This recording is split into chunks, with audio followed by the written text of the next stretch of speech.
PDFs and other files can be conveniently attached to your Zotero references. Let's see how it works.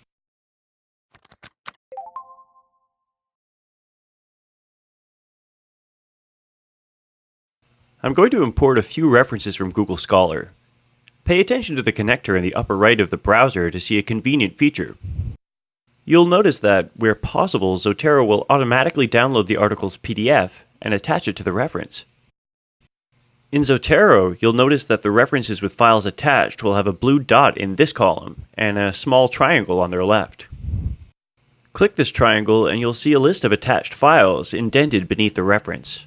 The indented attached files are referred to as child items, and the top-level references as parent items.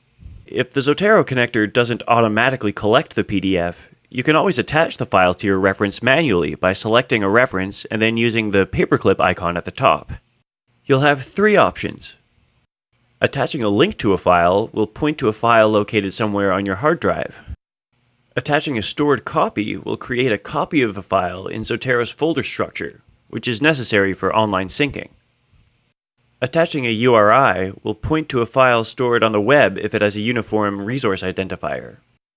Each parent item can have multiple child items. This one has two, a PDF and a note. What's a note, you ask? Well, it's a pretty handy feature. You can take notes directly onto a Zotero reference by highlighting it and clicking the Notes tab on the right pane. When you add a note, it will appear as a child item beneath the selected reference. There are even handy text editing features in the note itself. You can add as many notes to a reference as you'd like. Well, that just about does it for file attachments. Check out the next video to learn how to use Zotero to generate citations.